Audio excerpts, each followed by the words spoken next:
ಮೊದಲನೆಯದಾಗಿ ಪೂಜ್ಯ ಗುರುಗಳಾದ ಬ್ರಹ್ಮಶ್ರೀ ಪಿತಾಮಹ ಸುಭಾಷ್ ಪತ್ರಿಜಿಯವರಿಗೂ ಗುರುಮಾತಾ ಸ್ವರ್ಣಮಾಲಾ ಅಮ್ಮನವರಿಗೂ ಆತ್ಮ ನಮನಗಳನ್ನ ಸಲ್ಲಿಸ್ತಾ ನಿಸರ್ಗ ಮಾತೆ, ಭೂಮಿ ತಾಯಿ, ಪಂಚಭೂತಗಳಿಗೆ ಹಾಗೂ ನಮಗೆ ಜನ್ಮ ನೀಡಿದ ತಂದೆ ತಾಯಿಗೂ ಕೂಡ ಧನ್ಯವಾದಗಳನ್ನ ತಿಳಿಸ್ತಾ ಇವತ್ತಿನ ಈ ಒಂದು ಕಾರ್ಯಕ್ರಮವನ್ನ ಪ್ರಾರಂಭ ಮಾಡೋಣ ಮಾಸ್ಟರ್ಸ್. ಕಳೆದ 2 ಸಂಚಿಕೆಯಿಂದ ನಾನು ಒಂದು ವಿಷಯವನ್ನ ಹಂಚಿಕೊಳ್ತಾ ಇದ್ದೀನಿ. ಆ ವಿಷಯದಲ್ಲಿರತಕ್ಕಂಥ ಜ್ಞಾನವನ್ನ, ಸುಪ್ತ ಮನಸ್ಸಿನ ಶಕ್ತಿಯನ್ನ ತಿಳಿಯಿರಿ. ಡಾಕ್ಟರ್ ಜೋಸೆಫ್ ಮರ್ಫಿ ಅವರದು ಈ ಒಂದು ಜ್ಞಾನ.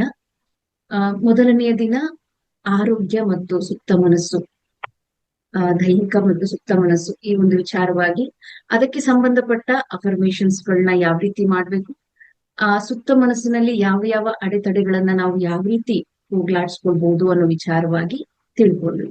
2ನೇ ದಿನ ಬಂದು ಮಕ್ಕಳಿಗೋಸ್ಕರ ಅವರ ಒಂದು ವಿದ್ಯಾಭ್ಯಾಸ, ಆರೋಗ್ಯ ಹಾಗೂ ಕೆಟ್ಟ ಚಟಗಳನ್ನ ಯಾವ ರೀತಿ ಆ ಸಬ್ ಕಾನ್ಶಿಯಸ್ ಮೈಂಡ್ ಅಲ್ಲಿ ಸ್ಟೋರ್ ಆಗಿರುತ್ತೆ, ಅದನ್ನ ಯಾವ ರೀತಿ ಅಫರ್ಮೇಶನ್ಸ್ ಗಳ ಮೂಲಕ ತಾಯಿ ಮಾಡಬಹುದು ಅನ್ನೋ ವಿಚಾರಗಳನ್ನ ತಿಳಿಸ್ಕೊಂಡಿದೆ.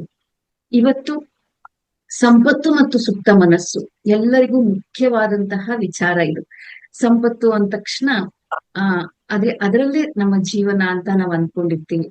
ಸೊ ಹಣ ಇಲ್ಲ ಅಂದ್ರೆ ಜೀವನನೇ ಇಲ್ಲ ಅನ್ನೋ ವಿಚಾರಗಳು ಎಷ್ಟೋ ಮನಸ್ಸಿನಲ್ಲಿ ಉಳ್ಕೊಂಡಿರುತ್ತೆ ಮಾಸ್ಟರ್ಸ್. ಸಂಪತ್ತು ಮತ್ತು ಸುಪ್ತ ಮನಸ್ಸು, ಇಷ್ಟು ವರ್ಷಗಳ ಕಾಲ ನಿಮ್ಮ ಒಂದು ಮನಸ್ಸಿನಲ್ಲಿ ಆ ಒಂದು ಹಣದ ಬಗ್ಗೆ ಯಾವ ರೀತಿಯ ಭಾವನೆ ಇದೆ ಅನ್ನೋದನ್ನ ಚೆಕ್ ಮಾಡ್ಕೊಳ್ಳಿ ಮಾಸ್ಟರ್ಸ್. ಯಾಕಂದ್ರೆ ಹಣ ಅಂದ್ರೆ ಸ್ವಲ್ಪ ಪ್ರಮಾಣದಲ್ಲಿ ಎಲ್ಲರಿಗೂ ಭಯನೂ ಉಂಟು, ಆಸೆನೂ ಉಂಟು, ಅತಿ ಆಸೆನೂ ಉಂಟು.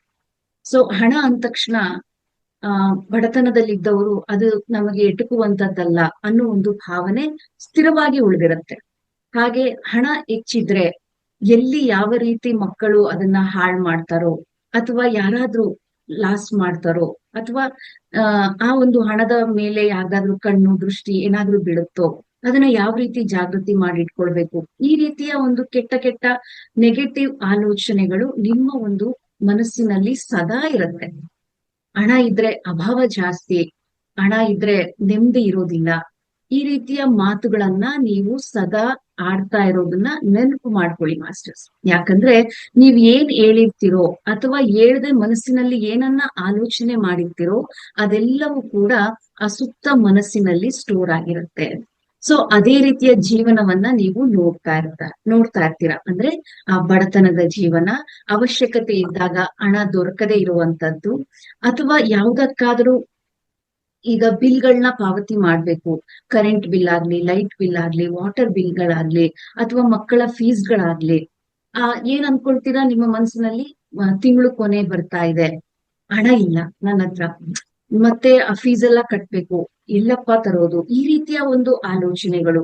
ಯಾವಾಗ್ಲೂ ಆ ಹಣದ ಕೊರತೆಯನ್ನೇ ನೀವು ಆಲೋಚನೆ ಮಾಡಿ ಮಾಡಿ ಮಾಡಿ ಅದೇ ರೀತಿಯ ಜೀವನವನ್ನ ನೀವು ನೋಡ್ತಾ ಇರ್ತೀರಾ. ಸೊ ಈ ಒಂದು ಭಾವನೆಯಿಂದ ಯಾವ ರೀತಿ ನಾವು ಹೊರಗ್ ಬರ್ಬೋದು, ಆ ಸಂಪತ್ತು ಅನ್ನೋದು ಒಂದು ನೀರಿನ ತರ ಮಾಸ್ಟರ್ಸ್. ಯಾವ ರೀತಿ ನೀರು ಹರಿತಾ ಇರುತ್ತೋ, ಯಾವುದೇ ಅಡೆತಡೆಗಳು ಬಂದರೂ ಕೂಡ ಎಲ್ಲವನ್ನ ಸರಿಸ್ಕೊಂಡು ಎಲ್ಲಿ ಜಾಗ ಇರುತ್ತೋ ಅಲ್ಲಿ ಸೇರ್ತಾ ಇರುತ್ತೆ ನದಿಯ ನೀರು. ಬಂಡೆ ಕಲ್ಲುಗಳು ಬರ್ಲಿ, ಕಲ್ಲು ಮುಳ್ಳುಗಳು ಬರ್ಲಿ, ಏನೇ ಬಂದ್ರು ನದಿ ನೀರು ನಿಂತ್ಕೊಳ್ಳೋದಿಲ್ಲ, ಹರಿತಾ ಇರುತ್ತೆ. ಸೊ ಆ ಹಣ ಅನ್ನೋದು ಒಂದು ಶಕ್ತಿ, ಅದು ಒಂದು ಎನರ್ಜಿ. ಆ ಶಕ್ತಿಗೆ ನಾವು ನಮ್ಮ ಒಂದು ಹೆಚ್ಚಿನ ಶಕ್ತಿಯನ್ನ ಪಾಸಿಟಿವ್ ಮಾತುಗಳ ಮೂಲಕ ಹೆಚ್ಚಿಸ್ಕೊಳ್ಬೇಕು, ನಮ್ಮ ಸಮೃದ್ಧಿಯನ್ನ ನಾವು ಪಡ್ಕೊಳ್ಬೇಕು. ಹಣ ಇದ್ರೇನೆ ಅಲ್ವಾ ಮಾಸ್ಟರ್ಸ್ ನಾವ್ ಏನು ಬೇಕು ಅದನ್ನ ಪಡ್ಕೊಳ್ಳಿಕ್ಕೆ ಸಾಧ್ಯ. ಆದರೆ ಅವಶ್ಯಕತೆಗೆ ತಕ್ಕಂತೆ, ಅಗತ್ಯಕ್ಕೆ ತಕ್ಕಂತೆ ನೀವು ಪಡೆಯೋದ್ರಲ್ಲಿ ತಪ್ಪೇನು ಇಲ್ಲ. ಅಧಿಕವಾಗಿ ಏನಾದ್ರೂ ಹಣ ಬಂದಿದ್ರೆ ಅದನ್ನ ಯಾವ ರೀತಿ ನೀವು ಬಳಸಬೇಕು ಅನ್ನೋ ವಿಧಾನಗಳನ್ನು ಕೂಡ ತಿಳ್ಕೊಂಡಿದ್ರೆ ಆಗ ನಿಮ್ಮಲ್ಲಿ ಹಣ ಅನ್ನೋದು ಯಥೇಚ್ಛವಾಗಿ ಉಳಿಯುತ್ತೆ, ವೃದ್ಧಿನೂ ಆಗತ್ತೆ. ಸೊ ಸಂಪತ್ತು ಅನ್ನೋದು ಯಾವುದೇ ಕಾರಣಕ್ಕೂ ಅವಘಡ ಅಲ್ಲ, ಅಭಾವ ಅಲ್ಲ, ಅಡೆತಡೆ ಅಲ್ಲ. ಪ್ರತಿ ಒಂದಕ್ಕೂ ಕೂಡ ಹಣ ಮುಖ್ಯ ಅದ್ರಲ್ಲೂ ಆಧ್ಯಾತ್ಮಿಕಕ್ಕೆ ಬಂದ ಮೇಲೆ ಹಣದ ಬಗ್ಗೆ ಸ್ವಲ್ಪ ಇರುಸು ಮುರುಸು ಇರುತ್ತೆ. ನಾವೆಲ್ಲ ಈಗ ಧ್ಯಾನ ಮಾಡ್ತಾ ಇದೀವಿ, ಹಣವನ್ನ ಜಾಸ್ತಿ ಬಯಸ್ಬಾರ್ದು, ಹಣ ಬಯಸಿದ್ರೆ ಅದು ಕೆಟ್ಟದು, ಆಧ್ಯಾತ್ಮಿಕದಲ್ಲಿ ಕೊರತೆ ಉಂಟಾಗತ್ತೆ, ಈ ರೀತಿಯ ಭಾವನೆ ಇದ್ರೂ ಕೂಡ ಅದನ್ನ ಈ ಕ್ಷಣದಲ್ಲಿಯೇ ಹೊರಗಾಕಿ ಮಾಸ್ಟರ್ಸ್.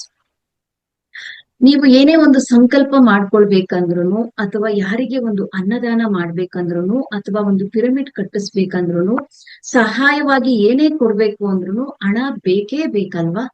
ಸೊ ಆಧ್ಯಾತ್ಮಿಕತೆಯಲ್ಲಿ ಹಣ ಇಲ್ಲ ಅಂದ್ರೆ ಯಾವ ರೀತಿ ನೀವು ದಾನ ಧರ್ಮಗಳನ್ನ ಮಾಡುವಂತದ್ದು?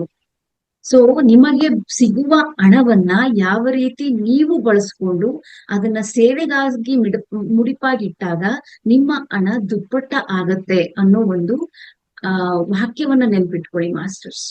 ಏನು ಕೊಡ್ತೀವೋ ನಮಗೆ 10ರಷ್ಟು ವಾಪಸ್ ಬರುತ್ತೆ. ಏನು ಮಾಡ್ತೀವೋ ನಾವು ದಾನ ಅಂತ ಅದು ನಮಗೆ ದುಪ್ಪಟ್ಟವಾಗಿ ಬರುತ್ತೆ ಮಾಸ್ಟರ್ಸ್. ಅದಕ್ಕೆ ಹೃದಯಾಂತರ ಆಳದಿಂದ ಕೊಡೋದನ್ನ ಕಲ್ತ್ಕೊಳ್ಳಿ. ಸೊ ಇವತ್ತು ಡಾಕ್ಟರ್ ಮರ್ಫಿ ಅವರು ಏನ್ ಹೇಳ್ತಾರೆ ಅನ್ನೋ ವಿಚಾರಗಳನ್ನ ನಾವು ತಿಳ್ಕೊಳ್ಳೋಣ. ಶ್ರೀಮಂತಿಕೆ ಅನ್ನೋದು ಹುಟ್ಟೋದು ಮನಸ್ಸಿನಲ್ಲಿ.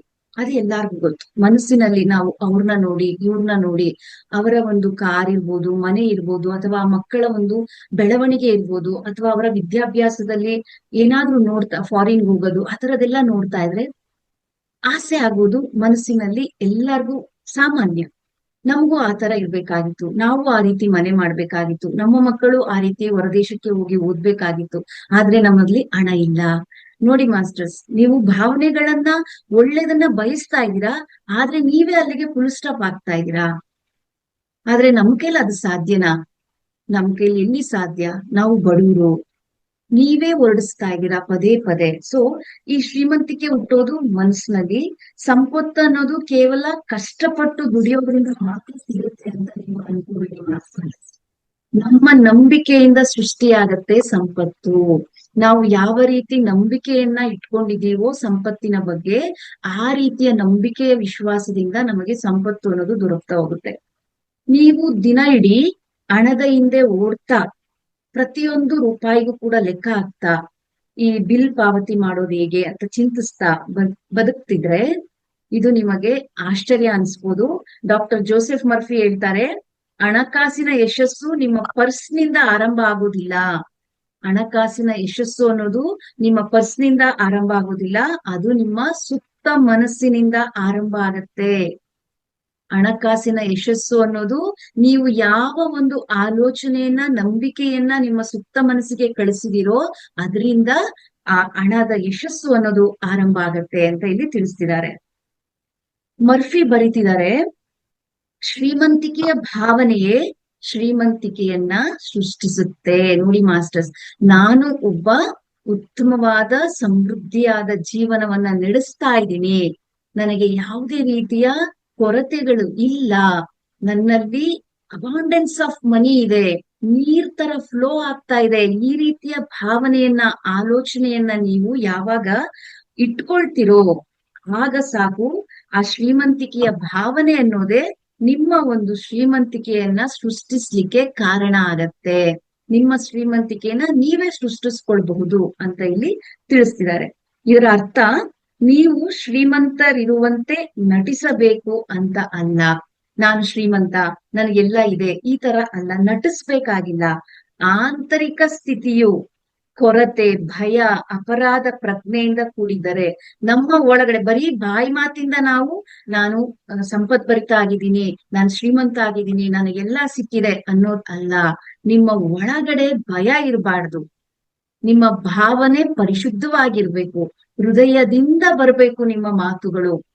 ಆ ಒಂದು ಶ್ರೀಮಂತಿಕೆಯನ್ನ ನೀವು ಅನುಭವಿಸ್ತಾ ಇದ್ದೀರಾ ಅನ್ನೋ ಫೀಲಿಂಗ್ ನಿಮ್ಮ ಒಳಗಡೆ ಇರ್ಬೇಕು. ಆ ಆಂತರಿಕ ಸ್ಥಿತಿ ಅನ್ನೋದು ಕೊರತೆ ಆಗ್ಲಿ, ಭಯ ಆಗ್ಲಿ, ಅಪರಾಧ ಪ್ರಜ್ಞೆ ಆಗ್ಲಿ ಏನಾದ್ರೂ ಇದ್ರೆ, ನೀವು ನಿಮ್ಮ ಸುಪ್ತ ಮನಸ್ಸು ನಿಮ್ಮ ಜೀವನದಲ್ಲಿ ಅಂತಹ ಪರಿಸ್ಥಿತಿಯನ್ನೇ ಸೃಷ್ಟಿಸ್ತದೆ. ನೀವೇನ್ ಅನ್ಕೊಳ್ತಾ ಇದೀರಾ, ಮೇಲ್ ಮಾತ್ರ ಹೇಳ್ತಾ ಇದ್ದೀರಾ ನಾನು ಶ್ರೀಮಂತನಾಗಿರ್ಬೇಕು ಅಂತ, ಆದ್ರೆ ಒಳಗಡೆ ಅದು ನನಗೆಲ್ಲಿ ಸಾಧ್ಯ, ನನ್ಗೆಲ್ಲಿ ಅಷ್ಟು ದೊಡ್ಡ ಕೆಲ್ಸ ಇದೆ, ನನ್ನ ಮಕ್ಕಳೆಲ್ಲಿ ದುಡಿತಾ ಇದಾರೆ, ನಾನ್ ಬಡವ, ಈ ರೀತಿ ಭಾವನೆ ಇಟ್ಕೊಂಡು ಭಯದಿಂದ ನಾನು ಕೋಟಿ ರೂಪಾಯಿ ಕೇಳಕ್ಕಾಗತ್ತಾ ಯೂನಿವರ್ಸ್ನ, ನಮ್ಮ ಮನೆಗೆ ಸಂಬಳ ಬರ್ತಾ ಇರೋದೇ ಒಂದ್ 20,000 30,000, ನಾನ್ ಕೋಟಿಗೆ ಆಸೆ ಪಟ್ರೆ ನನಗ ಸಿಗುತ್ತೆ. ಈ ರೀತಿ ಭಾವನೆಗಳು ನಿಮ್ಮೊಳಗಿದ್ರೆ ಮಾಸ್ಟರ್ಸ್, ನೀವ್ ಯಾವ ರೀತಿ ಭಾವನೆಯನ್ನ ತುಂಬ್ತಾ ಇದೀರೋ ಸುಪ್ತ ಮನಸ್ಸಿಗೆ, ಅದೇ ಸೃಷ್ಟಿಯಾಗತ್ತೆ. ಯಾರು ಕಾರಣ ನಿಮ್ಮ ಬಡತನಕ್ಕೆ? ಯಾರು ಕಾರಣ? ನಾವೇ. ನಮ್ಮ ಭಾವನೆ, ನಮ್ಮ ಮನಸ್ಸು ಅಥವಾ ನಮ್ಮ ನಂಬಿಕೆ ಕಾರಣ ಆಗ್ತಾ ಇದೆ. ಸೊ ಸೃಷ್ಟಿಯನ್ನ ಸರಿಯಾಗಿ ಮಾಡೋದನ್ನ ನಾವು ಕಲ್ತ್ಕೊಳ್ಳೋಣ. ಯಾವಾಗ ನಿಮ್ಮ ಮನಸ್ಸನ್ನ ಸಮೃದ್ಧಿಯ ಕಡೆಗೆ ತಿರುಗಿಸ್ತಿರೋ, ನಿಮ್ಮ ಮನಸ್ಸನ್ನ ಆತಂಕದಿಂದ, ಅಪರಾಧ ಭಾವನೆಯಿಂದ ಮತ್ತೆ ಆ ಕೊರತೆಯ ಭಯದಿಂದ ನಿಮ್ಮ ಒಂದು ಮನಸ್ಸನ್ನ ಸಮೃದ್ಧಿಯ ಕಡೆಗೆ ತಿರುಗಿಸಿದಾಗ ನಿಮ್ಮ ಸುಪ್ತ ಮನಸ್ಸು ಹೊಸ ರೀತಿಯ ಅವಕಾಶಗಳನ್ನ ಸೃಷ್ಟಿಸ್ಕೊಡುತ್ತೆ. ನಿಮ್ಮ ಮನಸ್ಸಿನ ಆಲೋಚನೆಯನ್ನ ಬದಲು ಮಾಡ್ಕೊಳ್ಳಿ, ನಿಮ್ಮ ನಂಬಿಕೆ ವ್ಯವಸ್ಥೆಯನ್ನ ಬದಲು ಮಾಡ್ಕೊಳ್ಳಿ. ಆಗ ನಿಮಗೆ ಏನು ಬೇಕು ಅದು ಸಿಗ್ತಾ ಹೋಗುತ್ತೆ, ಸೃಷ್ಟಿ ಆಗ್ತಾ ಹೋಗುತ್ತೆ. ಆ ಸುಪ್ತ ಮನಸ್ಸು ನಿಮಗೆ ಅದೇ ರೀತಿಯ ವಾತಾವರಣವನ್ನ ಕಲ್ಪಿಸಿಕೊಡುತ್ತೆ. ಹೊಸ ಆಲೋಚನೆಗಳನ್ನ ಆಕರ್ಷಿಸಲು ನೀವು ಪ್ರಾರಂಭ ಮಾಡ್ತೀರಾ. ಯಾವಾಗ ನಿಮ್ಮ ಮನಸ್ಸಿನಲ್ಲಿರೋ ಆ ಹಳೆಯ ಆಲೋಚನೆಗಳನ್ನ ತೆಗೆದುಹಾಕಿ ಹೊಸ ಆಲೋಚನೆಗಳನ್ನ ಹೊರಡಿಸೋದ್ರ ಮೂಲಕ. ಈಗ ಸಂಪತ್ತನ್ನ ತಡೆಯುವ ಗುಪ್ತ ಅಡೆತಡೆಗಳು ಯಾವುದು, ಈ ಸಂಪತ್ತು ನಮ್ಮ ಕೈಗೆ ಎಟುತ್ತಂಗೆ ತಡೀತಾ ಇರುವುದು ಅನ್ನೋದನ್ನ ಹೇಳಿದ್ದಾರೆ ಇಲ್ಲಿ. ಹಲವರು ಎಷ್ಟೇ ಪ್ರಯತ್ನಿಸಿದ್ರು ಕೂಡ ಶ್ರೀಮಂತರಾಗಲು ಕೆಲವು ಮಾನಸಿಕ ಕಾರಣಗಳಿವೆ. ಎಷ್ಟೋ ರೀತಿಯ ಪ್ರಯತ್ನಗಳನ್ನ ಮಾಡ್ತೀವಿ. ಈಗ ಧ್ಯಾನಕ್ ಮುಂಚೆ ಎಷ್ಟೋ ಪೂಜೆ ಪುನಸ್ಕಾರಗಳನ್ನ ಮಾಡಿದೀವಿ, ಹರಕೆಗಳನ್ನ ಹೊತ್ಕೊಂಡಿದೀವಿ. ಆದ್ರೆ ಧ್ಯಾನಕ್ಕೆ ಬಂದ್ಮೇಲೆ ಎಷ್ಟೋ ಸಂಕಲ್ಪಗಳನ್ನ ಮಾಡಿದೀವಿ. ಆದ್ರೆ ನಾವು ಮಾಡ್ತಾ ಇರುವಂತ ಸಂಕಲ್ಪಕ್ಕೆ ನಾವೇ ವಿಕಲ್ಪನು ಕೂಡ ಹಾಕೊಂಡು ಅದು ಸೃಷ್ಟಿ ಆಗದ ರೀತಿಯಲ್ಲಿ ನಾವು ನಮ್ಮ ಜೀವನವನ್ನ ಸೃಷ್ಟಿ ಮಾಡ್ಕೊಂಡಿದೀವಿ. ಸೊ ಅದಕ್ಕೋಸ್ಕರ ನಮ್ಮ ಮಾನಸಿಕ ಕಾರಣಗಳು ಏನು, ನಾವು ಶ್ರೀಮಂತರಾಗಲು ತಡೆಯುತ್ತಾ ಇರುವಂತಹ ಮಾನಸಿಕ ಕಾರಣಗಳು. ಒಂದನೇದು ಗಿಲ್ಟ್, ಅಪರಾಧಿ ಪ್ರಜ್ಞೆ. ಹಣವೇ ಎಲ್ಲ ಕೆಡುಕುಗಳಿಗೆ ಮೂಲ. ನೋಡಿ ಮಾಸ್ಟರ್ಸ್, ನಾನು ಆಗ್ಲೇ ಸ್ಟಾರ್ಟಿಂಗ್ ಅಲ್ಲೇ ಒಂದ್ ಸ್ವಲ್ಪ ಪ್ರಮಾಣದಲ್ಲಿ ಹೇಳಿದೆ, ಎಲ್ಲಾ ಕೆಡುಕುಗಳಿಗೆ ಎಲ್ಲ ಹಾಳಾಗ್ತಾ ಇರೋದಕ್ಕೆ ನನ್ನ ಜೀವನದಲ್ಲಿ ಈ ಹಣವೇ ಕಾರಣ ಅನ್ನೋ ಒಂದು ಭಾವನೆ. ಶ್ರೀಮಂತ ಬಯಸುವುದು ಸ್ವಾರ್ಥ ಎಂಬ ಹಳೆಯ ತಪ್ಪು ನಂಬಿಕೆಗಳು. ಶ್ರೀಮಂತಿಕೆಯನ್ನ ಬಯಸೋದು ಒಂದು ಸ್ವಾರ್ಥ ಅನ್ನೋ ಒಂದು ನಿಮ್ಮ ಒಂದು ನಂಬಿಕೆ ನಮ್ಮ ಮನಸ್ಸಿನ ಆಳದಲ್ಲಿ ಇರುತ್ತೆ. ಇದು ನಮ್ಮಿಂದ ಸಮೃದ್ಧಿಯನ್ನ ದೂರ ಮಾಡುತ್ತೆ. ನಿಮ್ಮ ಮನಸ್ಸಿನಲ್ಲಿ ಚೆಕ್ ಮಾಡ್ಕೊಳ್ಳಿ, ಈ ಎರಡು ರೀತಿಯ ಭಾವನೆ ಇದ್ರೆ ನಿಮ್ಮನ್ನ ಸಂಪತ್ತಿನಿಂದ ಸಮೃದ್ಧಿಯಿಂದ ದೂರ ಮಾಡುತ್ತೆ. ಸೊ ಯಾವ್ದ್ಯಾವ್ದದು? ಶ್ರೀಮಂತಿಕೆ ಬಯಸೋದು ಒಂದು ಸ್ವಾರ್ಥ ಅನ್ನೋ ಭಾವನೆ, ಹಾಗೆ ಎಲ್ಲಾ ಕೆಡುಕುಗಳಿಗೆ ಹಣವೇ ಮೂಲ ಕಾರಣ ಅನ್ನೋ ಭಾವನೆ. ಈ ಎರಡು ಇದ್ರೆ ಅದನ್ನ ಈ ಕ್ಷಣನೇ ಬದಲು ಮಾಡ್ಕೊಳ್ಳಿ. ಹಾಗೆ ಭಯ, ಸೋಲಿನ ಭಯ ಅಥವಾ ಬದಲಾವಣೆಯ ಭಯ. ಬದಲ್ ಮಾಡ್ಕೊಂಡ್ಬಿಟ್ರೆ ಏನಾಗುತ್ತೋ ಫ್ಯೂಚರ್ ಅಲ್ಲಿ ಅನ್ನೋ ಒಂದು ಭಯ ಇರುತ್ತೆ. ನನ್ನ ಮನಸ್ಥಿತಿಯನ್ನ ನಾನು ಬದಲು ಮಾಡ್ಕೊಂಡ್ರೆ ಏನಾದ್ರೂ ಆಗ್ಬಿಟ್ರೆ ಅನ್ನೋ ಒಂದು ಭಯವನ್ನ ತೆಗ್ದಾಕಿ. ಅಕಸ್ಮಾತ್ ಹಣ ಇದ್ರೆ ನಾನು ಎಲ್ಲಾದ್ರೂ ಅದನ್ನ ಹೂಡಿಕೆ ಮಾಡಿದಾಗ ಅದರಿಂದ ನಾನು ನಷ್ಟವನ್ನ ಅನುಭವಿಸಿದ್ರೆ, ಈ ರೀತಿಯ ಒಂದು ಭಯ, ಸೋಲಿನ ಭಯ. ಸೊ ಹೊಸ ಹಾದಿಯಲ್ಲಿ ನಡೆಯದಂತೆ ತಡೆಯುತ್ತೆ ಈ ಒಂದು ಸೋಲಿನ ಭಯ ಅನ್ನೋದು. ನಾವು ಒಂದು ನೆಕ್ಸ್ಟ್ ಸ್ಟೆಪ್ ಹಾಕ್ಬೇಕು ಅಂದ್ರೆ ಅದು ನಮ್ಮನ್ನ ತಡೀತಾ ಇರುತ್ತೆ. ಇನ್ನೊಂದು ಅನರ್ಹತೆಯ ಭಾವನೆ, ನನ್ ಕೈಲ್ ಆಗೋದಿಲ್ಲ ಅನ್ನೋದು. ನಾನು ಅಷ್ಟು ಬುದ್ಧಿವಂತನಲ್ಲ, ನನಗೆ ಅಥವಾ ಶ್ರೀಮಂತಿಕೆ ನನಗೆ ಒಲಿಯೋದೇ ಇಲ್ಲ ಅನ್ನೋ ಒಂದು ದೃಢವಾದ ನಂಬಿಕೆ ನಿಮ್ಮ ಮನಸ್ಸಿನಲ್ಲಿದ್ರೆ, ನಿಮ್ಮ ಸುಪ್ತ ಮನಸ್ಸು ಪ್ರತಿ ಬಾರಿ ನೀವು ಯಶಸ್ವಿಯಾಗುವ ಅವಕಾಶವನ್ನ ಒಂದಾಗಲು ಅಥವಾ ಹಾಳು ಮಾಡ್ತಾ ಇರುತ್ತೆ. ನೋಡಿ ಮಾಸ್ಟರ್ಸ್, ನಿಮ್ಮ ಮನಸ್ಸೇ ನಿಮ್ಮ ಯಶಸ್ಸಾಗ್ಲಿಕ್ಕೆ ಅಡ್ಡಿ ಆಗ್ತಾ ಇರುತ್ತೆ. ನಿಮ್ಮ ಮನಸ್ಸಿನಲ್ಲಿ ಹುಟ್ಟಂತಹ ಬೇಡದ ನಕಾರಾತ್ಮಕ ಅಂಶಗಳಿಂದ ನಿಮ್ಮ ಜೀವನವನ್ನ ನೀವು ನರಕ ಸದೃಶವಾಗಿ ಮಾಡ್ಕೊಳ್ತಾ ಇರ್ತೀರಾ. ಬಡತನದಿಂದ ಅಥವಾ ನನ್ನ ಕೈಲಿ ದುಡ್ಡೇ ಇಲ್ಲ ಅನ್ನೋ ಒಂದು ಏನ್ ಹೇಳ್ಬೋದು, ಕೊರಗಿನಿಂದ ನೀವು ನರಳ್ತಾ ಇರ್ತೀರಾ. ಸೊ ನಿಮ್ಮ ಆರ್ಥಿಕ ಸ್ಥಿತಿಯನ್ನ ಬದಲಾಯಿಸೋದು ಹೇಗೆ ಅನ್ನೋದ್ರ ಬಗ್ಗೆ ಮರ್ಫಿ ಅವರು ಇಲ್ಲಿ ತಿಳಿಸ್ಕೊಡ್ತಾ ಇದ್ದಾರೆ. ನಿಮ್ಮ ಭಾಷೆಯನ್ನ ಬದಲಾಯಿಸಿ. ಕೇಳಿಸ್ಕೊಳ್ಳಿ ಮಾಸ್ಟರ್ಸ್, ಏನ್ ಬದಲಾಯಿಸ್ಬೇಕು ಅನ್ನೋದನ್ನ, ಭಾಷೆಯನ್ನ ಬದಲಾಯಿಸಿ. ನನಗೆ ಇದನ್ನು ಕೊಳ್ಳಲು ಸಾಧ್ಯ ಇಲ್ಲ ಅನ್ನುವುದರ ಬದಲು, ನನಗೆ ಅದನ್ನ ಈಗ ಒಂದು ಕಾರ್ ತಗೊಳ್ಬೇಕಂತ ಇರತ್ತೆ, ಅಥವಾ ಒಂದು ಸೈಟ್ ಪರ್ಚೇಸ್ ಮಾಡ್ಬೇಕಂತ ಇರತ್ತೆ, ಅಥವಾ ಇನ್ನ ಏನಾದ್ರೂ ಒಂದು ಒಡವೆ ವಸ್ತ್ರ ತಗೊಳ್ಬೇಕಂತ ಇರತ್ತೆ. ಆದ್ರೆ ದೊಡ್ಡ ಮಟ್ಟದಲ್ಲಿ ನೀವು ಯೋಚನೆ ಮಾಡಿದೀರಿ.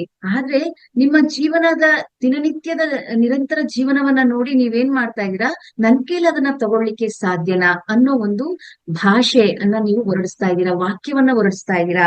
ಅದನ್ನ ಬದಲಾಯಿಸಿ. ಆ ರೀತಿ ಹೇಳೋದ್ರ ಬದಲು ನಾನು ಇದನ್ನು ಕೊಳ್ಳುವುದನ್ನು ಹೇಗೆ ಸಾಧ್ಯವಾಗಿಸಿಕೊಳ್ಳಲಿ? ನಾನು ಅದನ್ನ ಕೊಂಡ್ಕೊಳ್ಬೇಕು, ಅದನ್ನ ಯಾವ ರೀತಿ ಸಾಧ್ಯ ಮಾಡ್ಕೊಳ್ಬಹುದು ಅನ್ನೋ ಒಂದು ಹೇಳಿಕೆಯನ್ನ ನೀವು ಹೇಳಿದ್ದೆ ಆದ್ರೆ, ಮೊದಲನೆಯ ವಾಕ್ಯ ಇದೆಯಲ್ಲ, ನನ್ ಕೈಲಿ ಸಾಧ್ಯನಾ ಇದು ಅನ್ನೋದು, ಅದು ನಿಮ್ಮ ದಾರಿಯನ್ನ ಮುಚ್ಚಾಕತ್ತೆ. ನೀವು ಎಷ್ಟೇ ಪ್ರಯತ್ನ ಪಟ್ರು ಅದನ್ನ ಪರ್ಚೇಸ್ ಮಾಡ್ಲಿಕ್ಕೆ ಸಾಧ್ಯ ಆಗದ ವಾತಾವರಣವನ್ನ ನೀವು ಪದೇ ಪದೇ ನೋಡ್ತಾ ಇರ್ತೀರಾ. ಅದೇ ನೀವು ಎರಡನೆಯ ಒಂದು ಪ್ರಶ್ನೆಯನ್ನ ಕೇಳಿದಾಗ, ಆ ಒಂದು ವಿಷಯವನ್ನ ಅಥವಾ ಯಾವುದೋ ಒಂದು ವಸ್ತುವನ್ನಾಗ್ಲಿ ಅಥವಾ ಒಂದು ಏನೋ ಒಂದು ಕೊಂಡ್ಕೊಳ್ಬೇಕು ಅಂತ ಇದ್ದೀರಲ್ಲ, ಸೊ ಅದನ್ನ ಕೊಳ್ಳುವುದನ್ನ ಹೇಗೆ ಸಾಧ್ಯವಾಗಿಸಿಕೊಳ್ಳಲಿ ಅಂತ ಪ್ರಶ್ನೆ ಬದಲಾಯಿಸಿದಾಗ, ನಿಮ್ಮ ಸುಪ್ತ ಮನಸ್ಸಿಗೆ ಪರಿಹಾರ ಹುಡುಕಲು ಆಜ್ಞೆ ನೀಡಿದಂತೆ ಆಗುತ್ತೆ. ನೀವಲ್ಲಿ ಕಮಾಂಡರ್ ಆಗಿ ನಿಮ್ಮ ಸುಪ್ತ ಮನಸ್ಸಿಗೆ ಒಂದು ಆಜ್ಞೆ ಮಾಡ್ದಂಗಾಗತ್ತೆ. ಆ ಆಜ್ಞೆಯನ್ನ ಸುಪ್ತ ಮನಸ್ಸು ಸ್ವೀಕಾರ ಮಾಡಿ ಆ ನಿಮ್ಮ ಪ್ರಶ್ನೆಗೆ ಪರಿಹಾರವನ್ನ ಹುಡುಕಿ ಕೊಡುತ್ತೆ. ಸೊ ಅದಕ್ಕೋಸ್ಕರ ನಾವು ಕೇಳುವ ರೀತಿಯನ್ನ ಬದಲು ಮಾಡ್ಕೊಳ್ಬೇಕು.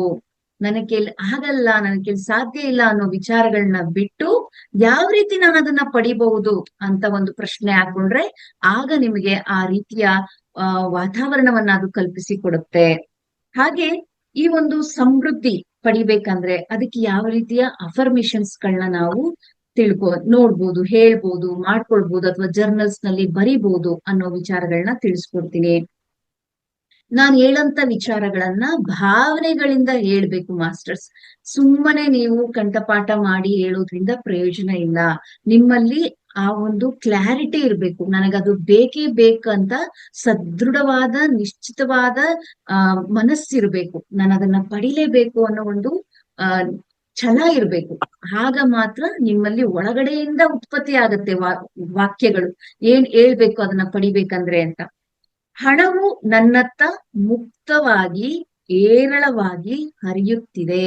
ನೋಡಿ ಮಾಸ್ಟರ್ಸ್, ಯಾವ ರೀತಿಯ ಅಫರ್ಮೇಶನ್ಸ್ ಅಂದ್ರೆ, ಹಣ ಅನ್ನೋದು ನನ್ನತ್ತ, ನನ್ನ ಬಳಿ ಮುಕ್ತವಾಗಿ ಹೇರಳವಾಗಿ ಹರಿಯುತ್ತಿದೆ. ನಾನು ಸಂಪತ್ತು ಮತ್ತು ಯಶಸ್ಸಿಗೆ ಅರ್ಹನು. ನಾನು ಸಂಪತ್ತು ಮತ್ತು ಯಶಸ್ಸಿಗೆ ಅರ್ಹನು.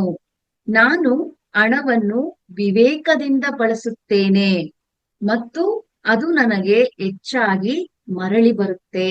ನಾನು ಒಂದು ವಿವೇಕದಿಂದ ಅದನ್ನ ಬಳಸ್ತೀನಿ, ಅದು ನನಗೆ ಮತ್ತೆ ಹೆಚ್ಚಾಗತ್ತೆ ಅನ್ನೋ ಒಂದು ವಾಕ್ಯವನ್ನ, ಅಫರ್ಮೇಶನ್ ಅನ್ನ ಹೊರಡಿಸ್ಬೇಕು. ಹಾಗೆ ಅಬಾಂಡೆನ್ಸ್ ಬಗ್ಗೆ ಯಾವ ರೀತಿ ಸ್ಕ್ರಿಪ್ಟ್ ಅಂತ ಹೇಳಿದ್ದಾರೆ, ಯಾವ ರೀತಿ ನೀವು ಬರ್ಕೊಳ್ಬಹುದು ಅಥವಾ ಹೇಳ್ಬೋದು ಅಂತ. ಬೆಳಿಗ್ಗೆ ಅಥವಾ ರಾತ್ರಿ ಒಂದು ಡೈರಿಯಲ್ಲಿ ನಿಮ್ಮ ಆದರ್ಶ ಆರ್ಥಿಕ ಜೀವನ ಈಗಾಗಲೇ ನಡೆಯುತ್ತಿರುವುದಕ್ಕೆ ನಾನು ಕೃತಜ್ಞನಾಗಿದ್ದೇನೆ. ನೋಡಿ ಮಾಸ್ಟರ್ಸ್, ಈಗ ನೀವು ಕೇಳ್ಕೊಂಡಾಯ್ತು, ನಿಮ್ಮ ಒಂದು ಅಫರ್ಮೇಶನ್, ಹಣವು ನನ್ನತ್ತ ಮುಕ್ತವಾಗಿ ಏರಳವಾಗಿ ಹರಿತಾ ಇದೆ, ಸಂಪತ್ತು ಮತ್ತು ಯಶಸ್ಸಿಗೆ ನಾನು ಅರ್ಹನಾಗಿದ್ದೇನೆ, ಹಾಗೆ ಹಣವನ್ನ ನಾನು ವಿವೇಕದಿಂದ ಬಳಸ್ತೇನೆ, ಅದು ನನಗೆ ಮರಳಿ ವಾಪಸ್ ಬರುತ್ತೆ ಅನ್ನೋ ಅಫರ್ಮೇಶನ್ ನೀವು ಹೊರಡಿಸಿದ್ಮೇಲೆ, ಜರ್ನಲ್ ಅಲ್ಲಿ ಈಗಾಗ್ಲೇ ಅದು ಬಂದಿದೆ ಅನ್ನೋ ಒಂದು ಜೀವನವನ್ನ ನೀವು ನಡೆಸ್ತಾ ಇರೋ ವಿಚಾರಗಳನ್ನ ಬರಿಬೇಕು. ಏನಂದ್ರೆ, ಬೆಳಿಗ್ಗೆ ಅಥವಾ ರಾತ್ರಿ ಒಂದು ಡೈರಿಯಲ್ಲಿ ನಿಮ್ಮ ಆದರ್ಶ ಆರ್ಥಿಕ ಜೀವನ ಈಗಾಗಲೇ ನಡೆಯುತ್ತಿರುವುದಕ್ಕೆ ನಾನು ಕೃತಜ್ಞಳಾಗಿದ್ದೇನೆ. ನೀವೇನ್ ಕೋರ್ಕೊಂಡಿದ್ರೋ ಆ ಜೀವನವನ್ನ ಈಗ ನೀವು ನಡೆಸ್ತಾ ಇದ್ದೀರಾ, ಅದಕ್ಕೆ ನೀವು ಯೂನಿವರ್ಸ್ಗೆ ಒಂದು ಕೃತಜ್ಞತೆಯ ಒಂದು ಸ್ಕ್ರಿಪ್ಟ್ ಅನ್ನ, ಅಂದ್ರೆ ರೈಟಿಂಗ್ ಅಲ್ಲಿ ನೀವು ಬರಿಬೇಕಾಗತ್ತೆ. ನಾನು ನೆಮ್ಮದಿಯಿಂದ ಸಮೃದ್ಧಿಯಿಂದ ಇದ್ದೀನಿ. ಹೀಗೆ ಬರೆಯುವಾಗ ಆ ಸಂತೋಷವನ್ನ ನೀವು ಅನುಭವಿಸಿ ಅಂತ ಹೇಳ್ತಿದ್ದಾರೆ. ಆ ಜೀವನವನ್ನ ನಾನು ನಡೆಸ್ತಾ ಇದ್ದೀನಿ ಅನ್ನೋ ಒಂದು ಕಲ್ಪನೆಯಲ್ಲಿ ನೀವು ಬರೆದಾಗ ಆ ಸಂತೋಷ ಆಗುತ್ತಲ್ಲ, ಅದನ್ನ ನೀವು ಅನುಭವಿಸ್ಬೇಕು, ಫೀಲ್ ಮಾಡ್ಬೇಕು ಅಂತ ಇಲ್ಲಿ ಹೇಳ್ತಿದ್ದಾರೆ. ನಿಮ್ಮ ಸುಪ್ತ ಮನಸ್ಸಿಗೆ ನಿಜವಾದ ಅನುಭವ ಮತ್ತು ಸ್ಪಷ್ಟವಾದ ಕಲ್ಪನೆಯ ನಡುವಿನ ವ್ಯತ್ಯಾಸ ಅನ್ನೋದು ತಿಳಿಯೋದಿಲ್ಲ. ನಿಮ್ಮ ಸುಪ್ತ ಮನಸ್ಸಿಗೆ ನೀವು ನಿಜವಾದ ಅನುಭವ ಯಾವುದು ಅಥವಾ ಸ್ಪಷ್ಟವಾದ ಕಲ್ಪನೆಯ ನಡುವಿನ, ನಿಮ್ಮ ಒಂದು ಸ್ಪಷ್ಟವಾದ ಕಲ್ಪನೆಯ ನಡುವಿನ ವ್ಯತ್ಯಾಸ ತಿಳಿಯೋದಿಲ್ಲ. ನೀವು ಯಾವ ರೀತಿಯ ಭಾವನೆಯನ್ನ ಹೊರಡಿಸ್ತಾ ಇರ್ತೀರಾ ಅದನ್ನ ಅದು ಸಕ್ ಮಾಡ್ತಾ ಇರತ್ತೆ. ಅದನ್ನ ನೆನ್ಪಿಟ್ಕೊಳ್ಳಿ ಮಾಸ್ಟರ್ಸ್. ಹಾಗೆ ಒಂದು ಸ್ಫೂರ್ತಿದಾಯಕ ಕಥೆನೂ ಕೂಡ ಇಲ್ಲಿ ಮರ್ಫಿ ಅವರು ತಿಳಿಸ್ಕೊಡ್ತಿದ್ದಾರೆ. ಕತೆ ಹೇಳೋದ್ರಿಂದ ನಿಮಗೆ ಇನ್ನ ಚೆನ್ನಾಗಿ ಅರ್ಥ ಆಗುತ್ತೆ ಮಾಸ್ಟರ್ಸ್. ಮರ್ಫಿ ಅವರು ಹಣಕಾಸಿನ ತೊಂದರೆಯಲ್ಲಿರುವ ಒಬ್ಬ ವ್ಯಕ್ತಿಯ ಕಥೆಯನ್ನ ಇಲ್ಲಿ ಹೇಳ್ತಾ ಇದ್ದಾರೆ. ಅವನು ಪ್ರತಿದಿನ ಸಂಪತ್ತು ನನ್ನದಾಗಿದೆ, ಲಾಭದಾಯಕ ಆಲೋಚನೆಗಳತ್ತ ನಾನು ಮಾರ್ಗದರ್ಶನ ಪಡೆಯುತ್ತಿದ್ದೇನೆ ಎಂದು ಹೇಳಿಕೊಳ್ಳಲು ಮತ್ತು ದೃಷ್ಟೀಕರಿಸಲು ಆರಂಭಿಸಿದ. ಒಬ್ಬ ವ್ಯಕ್ತಿಗೆ ತುಂಬಾ ಹಣಕಾಸಿನ ತೊಂದರೆ ಇರುತ್ತೆ. ಸೊ ಆ ವ್ಯಕ್ತಿ ಏನ್ ಮಾಡ್ತಿದ್ದಾನೆ, ಪ್ರತಿನಿತ್ಯ ಅಫರ್ಮೇಶನ್ ಯಾವ ರೀತಿ ಹೊರಡಿಸ್ತಿದ್ದಾನೆ ಅಂದ್ರೆ, ಪ್ರತಿದಿನ ಸಂಪತ್ತು ಅನ್ನೋದು ನನ್ನದಾಗಿದೆ, ಲಾಭದಾಯಕ ಆಲೋಚನೆಗಳತ್ತ ನಾನು ಮಾರ್ಗದರ್ಶನ ಪಡೆಯುತ್ತಿದ್ದೀನಿ ಅಂತ ಪ್ರತಿದಿನ ಹೇಳ್ಕೊಳ್ಳಿಕ್ಕೆ ಶುರು ಮಾಡ್ತಾನೆ. ಮತ್ತೆ ಅದನ್ನೇ ವಿಜುವಲೈಸೇಷನ್, ದೃಷ್ಟೀಕರಿಸ್ಕೊಳ್ಳಿಕ್ಕೆ ಶುರು ಮಾಡ್ತಾನೆ. ಕೆಲವೇ ವಾರಗಳಲ್ಲಿ ಅವನಿಗೆ ಒಂದು ಹೊಸ ಕೆಲಸದ ಅವಕಾಶ ಸಿಕ್ಕತ್ತೆ. ನೋಡಿ ಮಾಸ್ಟರ್ಸ್, ನಮ್ಮ ಒಂದು ಆಲೋಚನೆಯನ್ನ, ಭಾವನೆಯನ್ನ ಇಷ್ಟು ಫೀಲ್ ಅಲ್ಲಿ ಹೇಳೋದ್ರಿಂದ ನಮಗೆ ಎಲ್ಲ, ನಮ್ಗೇನ್ ಬೇಕು ಅದನ್ನ ಪಡಿಬೋದು ಅನ್ನೋ ವಿಚಾರಗಳು ಅವನಿಗೆ ಆ ರೀತಿ ಅವನು ಹೇಳ್ಕೊಳ್ತಾ ಬರೋದ್ರಿಂದ ಕೆಲವು ವಾರಗಳಲ್ಲಿ ಅವನಿಗೆ ಒಂದು ಹೊಸ ಕೆಲಸದ ಅವಕಾಶ ಸಿಗುತ್ತೆ ಮತ್ತು ಅವನು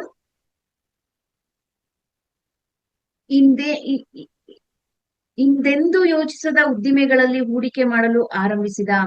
ಅವನು ಅದನ್ನ ಬಂದಂತ ಹಣವನ್ನ ಉದ್ದಿಮೆಗಳಲ್ಲಿ ಹೂಡಿಕೆ ಮಾಡಲು ಆರಂಭ ಮಾಡ್ತಾನೆ. ಅವನ ಆದಾಯ ಹೆಚ್ಚಾಗಿದ್ದಕ್ಕಿಂತ ಮಿಗಿಲಾಗಿ ಅವನ ಮಾನಸಿಕ ಸ್ಥಿತಿ ಅನ್ನೋದು ಬದಲಾಗುತ್ತೆ.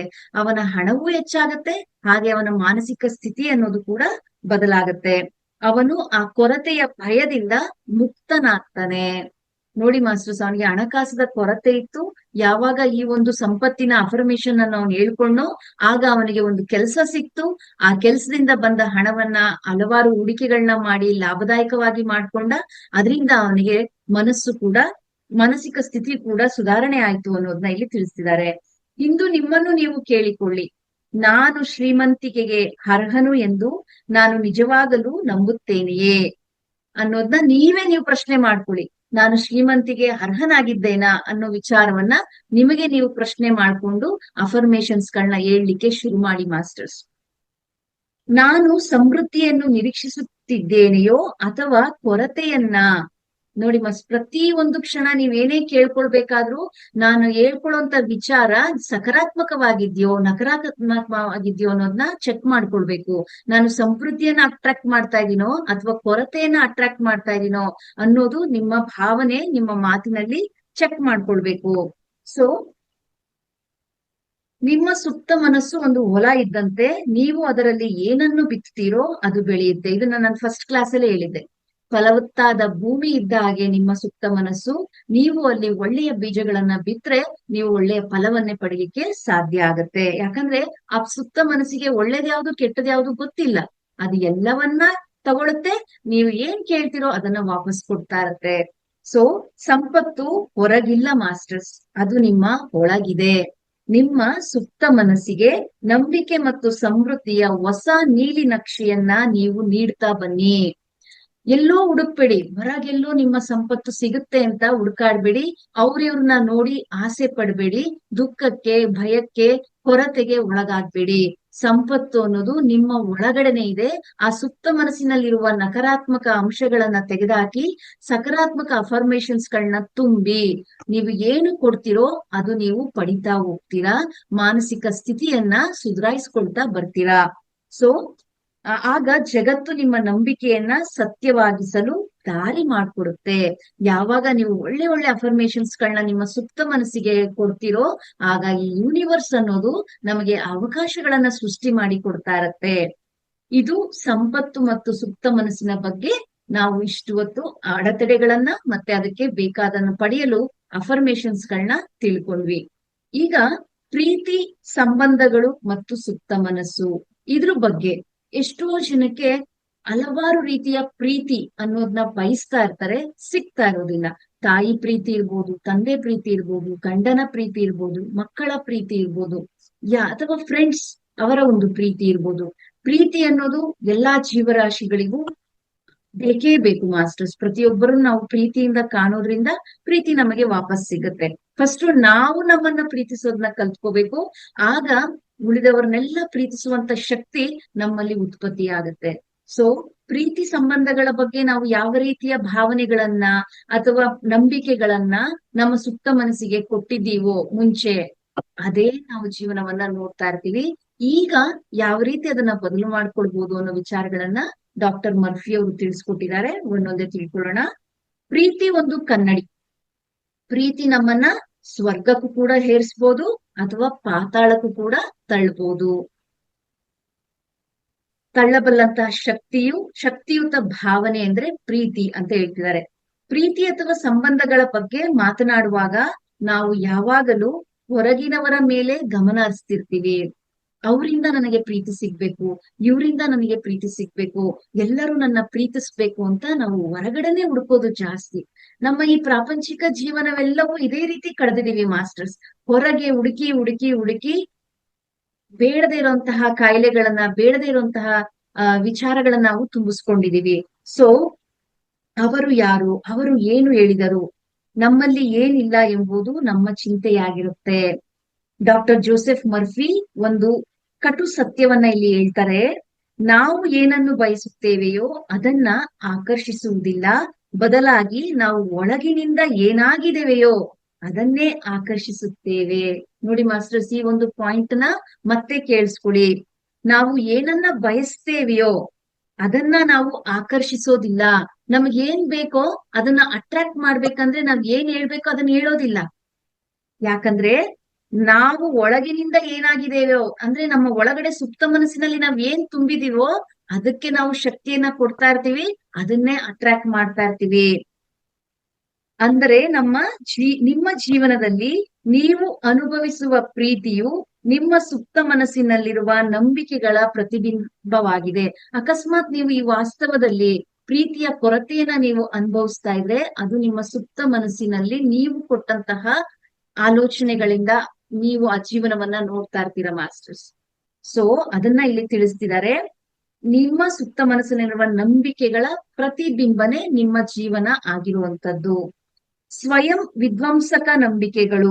ಒಬ್ಬ ವ್ಯಕ್ತಿ ತನಗೆ ಪ್ರೀತಿ ಮತ್ತು ಸ್ಥಿರವಾದ ಸಂಬಂಧ ಬೇಕು ಎಂದು ಮೇಲ್ನೋಟಕ್ಕೆ ಬಯಸಬಹುದು, ಆದ್ರೆ ಆಳದಲ್ಲಿ ನಾನು ಪ್ರೀತಿಗೆ ಅರ್ಹನಲ್ಲ ಎಂಬ ನಂಬಿಕೆ ಇದ್ದರೆ ಏನಾಗತ್ತೆ ನೋಡಿ ಮಾಸ್ಟರ್ಸ್.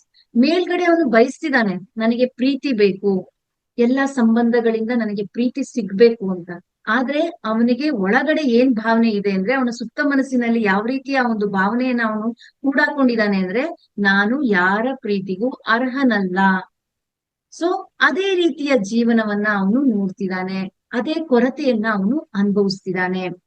ಅವರು ಅರಿವಿಲ್ಲದಂತೆಯೇ ಒಳ್ಳೆಯ ಸಂಬಂಧಗಳನ್ನ ಹಾಳು ಮಾಡ್ಕೊಳ್ತಿರ್ತಾರೆ. ಅವ್ರಿಗೆ ಏನು ಒಳಗಡೆ ಇರುತ್ತೋ ಅವ್ರಿಗೆ ಗೊತ್ತಾಗ್ದಂಗೆ ನಾನು ಅರ್ಹನಲ್ಲ ಅನ್ನೋ ಒಂದು ನಂಬಿಕೆ ತಟಸ್ಥವಾಗಿ ಉಳಿದಿರುತ್ತೆ. ಸೊ ಹೊರಗೂ ಕೂಡ ಅರಿವಿಲ್ದೇನೆ ಆ ಪ್ರೀತಿ ಮಾಡೋ ಸಂಬಂಧಗಳನ್ನು ಕೂಡ ಕಳ್ಕೊಳ್ಳುವಂತ ಸ್ಥಿತಿಗೆ ಅವರು ತಲುಪ್ತಾ ಇರ್ತಾರೆ. ತಮ್ಮನ್ನು ಕಡೆಗಣಿಸುವ, ಗೌರವಿಸದ ವ್ಯಕ್ತಿಗಳನ್ನೇ ಆಕರ್ಷಿಸ್ತಾರೆ. ಒಳಗಡೆ ಏನಿರುತ್ತೋ ಅದೇ ಹೊರಗಡೆ ಮಾಸ್ಟರ್ಸ್. ನಮ್ಮ ಒಳಗಡೆ ಯಾವ ಭಾವನೆ ಇರುತ್ತೋ ಹೊರಗಡೆನು ನಾವು ಅದನ್ನೇ ನೋಡ್ತಾ ಇರ್ತೀವಿ. ಅವನ ಒಳಗಡೆ ನಾನು ಪ್ರೀತಿಗೆ ಅರ್ಹನಲ್ಲ ಅನ್ನೋ ಭಾವನೆ ಇದೆ. ಸೊ ಅವನಿಗೆ ಸಿಗುವ ಪ್ರತಿಯೊಂದು ಸ್ನೇಹಿತರಾಗಲಿ, ಹೆಂಡತಿ ಆಗಲಿ ಅಥವಾ ಯಾರೇ ಆಗಲಿ ಅವರಿಂದ ಅವನು ಪ್ರೀತಿ ಪಡ್ಕೊಳ್ಳಿಕ್ಕೆ ಸಾಧ್ಯ ಆಗ್ತಿರೋದಿಲ್ಲ.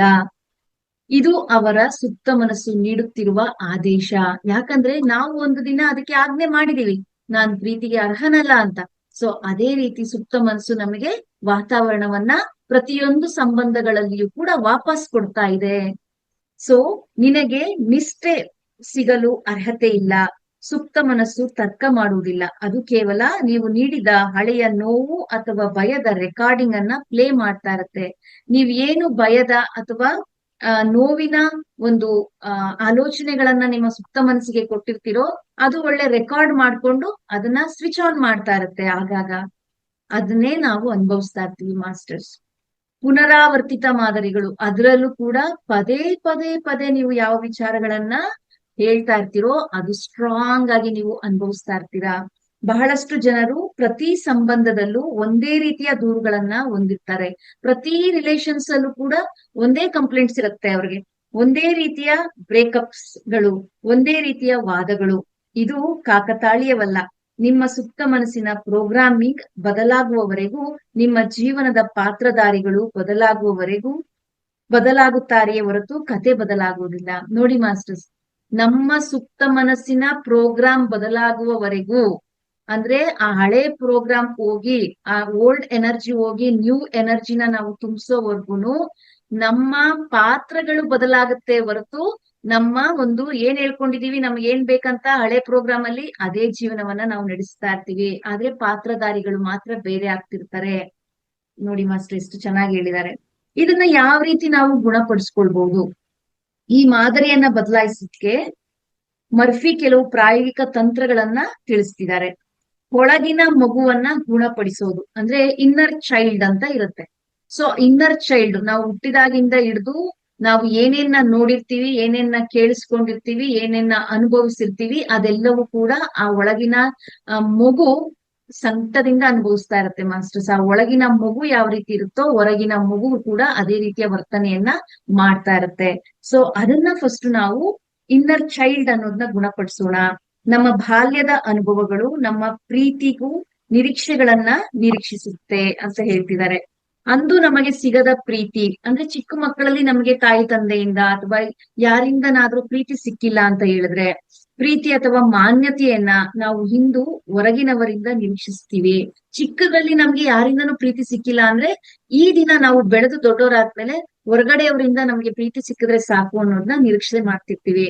ಆದ್ರೆ ನಮಗೆ ನಾವೇ ಆ ಪ್ರೀತಿಯನ್ನ ನೀಡಿ ನಾನು ಸುರಕ್ಷಿತವಾಗಿದ್ದೇನೆ, ನಾನು ಪ್ರೀತಿಗೆ ಅರ್ಹನು ಎಂದು ಒಳಗಿನ ಮಗುವಿಗೆ ಸಮಾಧಾನವನ್ನ ನೀವು ಹೇಳ್ದಾಗ, ನೋಡಿ ಮಾಸ್ಟರ್ಸ್, ನಿಮ್ಮ ಇನ್ನರ್ ಚೈಲ್ಡ್ಗೆ ನೀವು ಸ್ಟ್ರಾಂಗ್ ಮಾಡ್ಬೇಕಂತ ಹೇಳಿದ್ರೆ ಹೊರಗಡೆ ಹುಡ್ಕೋದಲ್ಲ, ನನಗ್ ಅವ್ರ ಪ್ರೀತಿ ಮಾಡ್ಬೇಕು ಇವ್ರ ಪ್ರೀತಿ ಮಾಡ್ಬೇಕು ಅಂತ.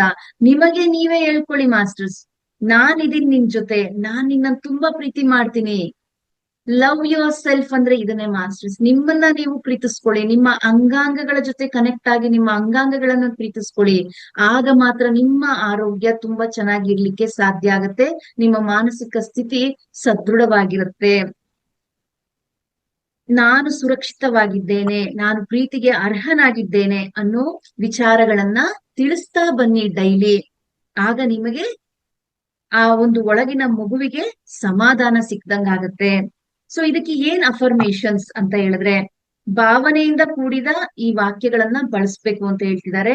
ನಾನು ಹೇಗಿದ್ದೇನೆಯೋ ಹಾಗೆಯೇ ಪ್ರೀತಿಗೆ ಅರ್ಹನು.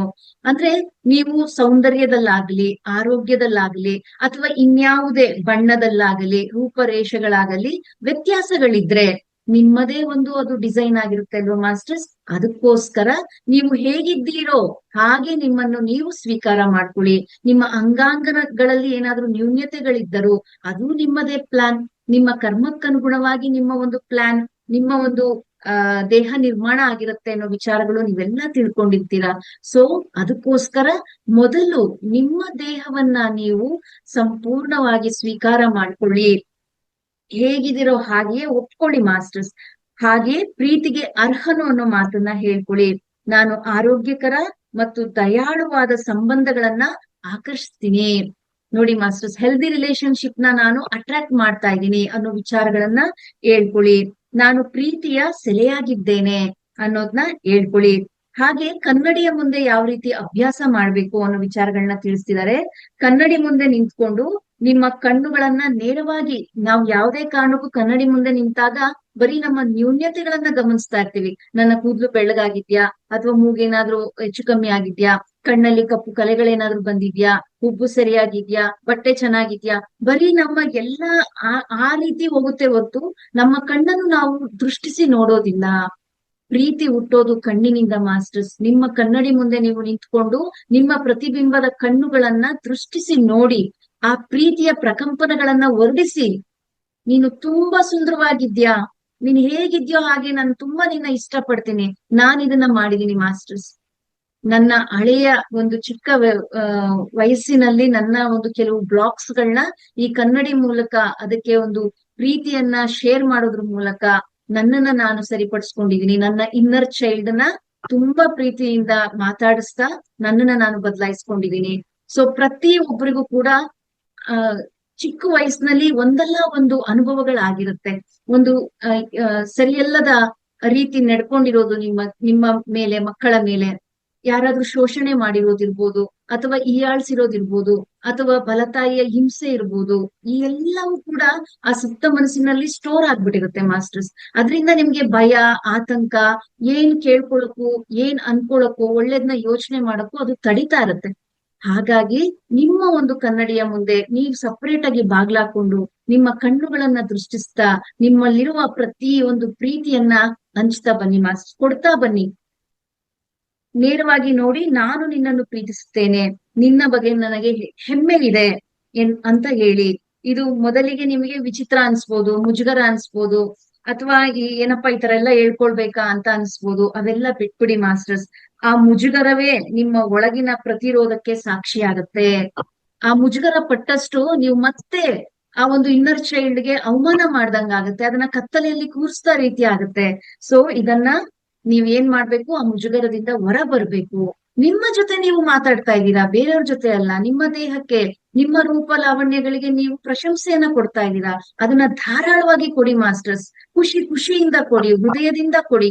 ಪ್ರತಿ ಒಂದು ಅಂಗಾಂಗಗಳನ್ನ ನೋಡ್ತಾ ನೋಡ್ತಾ ತುಂಬಾ ಸುಂದರವಾಗಿದ್ಯಾ, ಈ ಸುಂದರ ಜೀವನವನ್ನ ಕೊಟ್ಟಿರೋ ಯೂನಿವರ್ಸ್ಗೆ ಕೃತಜ್ಞತೆಗಳನ್ನ ಸಲ್ಲಿಸ್ತಾ ಬನ್ನಿ. ಥ್ಯಾಂಕ್ ಯು, ಈ ಒಂದು ಅದ್ಭುತವಾದ ಜೀವನವನ್ನ ಈ ಒಂದು ಜನ್ಮದಲ್ಲಿ ನನಗೆ ನೀಡಿರೋದಕ್ಕೆ. ಆ ರೀತಿ ಮಾಡಿ ಒಳಗಿನ ರೋಮಗಳೆಲ್ಲ ಎದಳುತ್ತವೆ ಮಾಸ್ಟರ್ಸ್. ನಿಮ್ಮ ಹೃದಯ ವಿಶಾಲ ಆಗತ್ತೆ, ಅನಾಥ ಚಕ್ರ ಎಕ್ಸ್ಪ್ಯಾಂಡ್ ಆಗತ್ತೆ.